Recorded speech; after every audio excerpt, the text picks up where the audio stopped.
символом.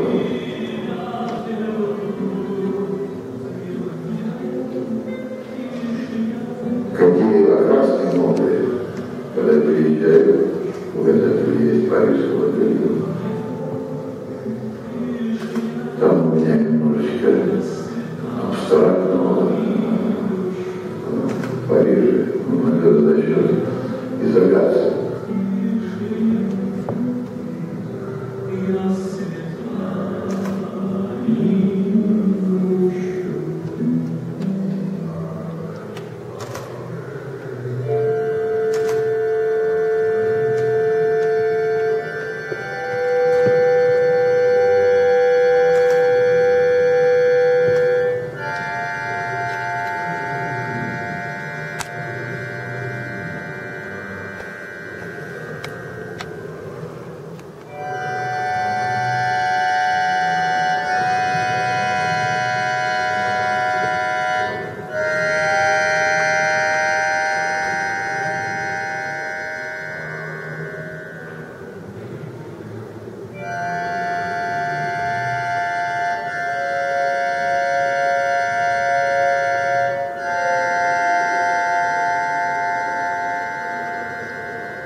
Смерть этого города, это память, ну как же.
Qui est en vente à la librairie du Globe durant ces 7e journées.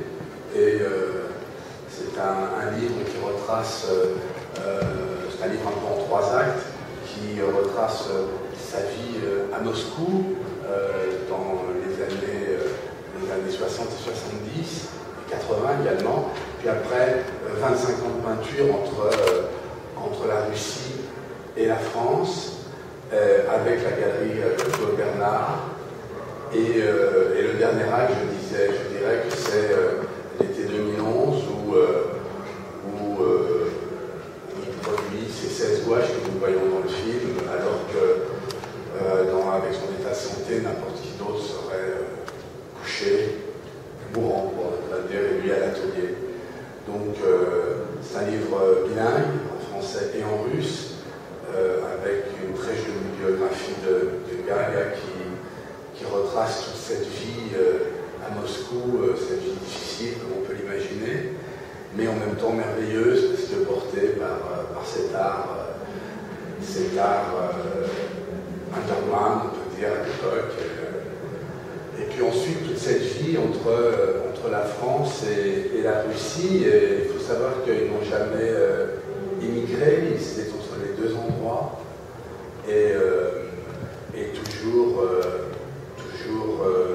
sans aucun compromis avec sa peinture, et sans facilité, malgré de belles expositions.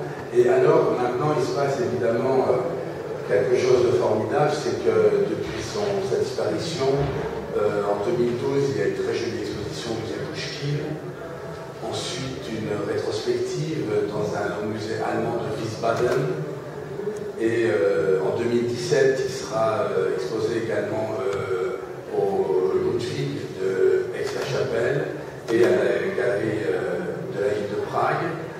Et la grande nouvelle depuis quelques semaines grâce à Galia et aussi à l'amour du musée Pouchkine pour son œuvre, l'atelier de Taroussac que vous voyez dans le film va devenir le musée Pouchkine hors les murs.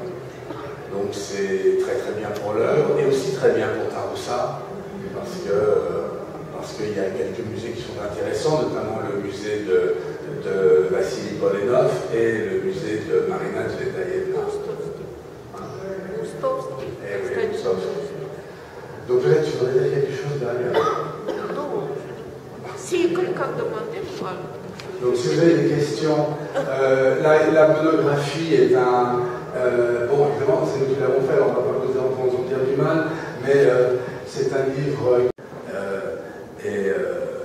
et avec Eddie Galia, ce film marche assez bien. Bon, aujourd'hui, je m'excuse pour la qualité de cette projection, mais c'est un peu changé, c'est la salle des mariages, il y avait un mariage, très grave. Mais en tout cas, vous avez quand même pu le voir. Et donc voilà. Si vous avez des questions, je serai ravi de répondre et vous posez les questions directement à Galia. Oui, j'en ai là. Oui. Oui, ce film, où peut-on le voir au cinéma? Où le voir? Alors, il n'est évidemment pas programmé, il ne passe pas à la télévision pour le moment. Je ne désespère pas, mais vous savez, c'est une sorte d'équation qui, même Arte a besoin d'avoir des gens extrêmement connus, et même si ce film on le sait tous les deux, parce qu'on l'a diffusé déjà beaucoup, avec souvent beaucoup d'enthousiasme, il était tout de même le support pédagogique pour le musée Pouchkine, et oui, j'ai oublié de dire, le musée de l'Ermitage de Saint-Pétersbourg lui a dédié une salle en 2015, et partout ce film est diffusé, c'est le support pédagogique, et également qui sert également de support pour toutes les conférences et les médiateurs et ceux qui veulent bien en parler. Mais pour ce qui est d'Arte, il va falloir attendre encore un petit peu, mais je ne désespère pas, c'est une idée que dès lors qu'on en parlera un petit peu plus, eh bien le film deviendra diffusable par eux. Mais je connais des gens bien plus célèbres que lui qui ont été diffusés à 3h du matin. Donc voilà, il ne faut pas désespérer. Mais en tout cas, la TV Culture la diffuse, va le diffuser. En Russie, il a été pris, alors qu'on ne va pas apprendre aux Russes à faire des films documentaires sur la littérature et les arts plastiques. Ils ont choisi notre film, ils en parlent, il est dans les grands musées. Donc pour le moment, on le voit dans les musées. Je le montre chaque fois que c'est possible.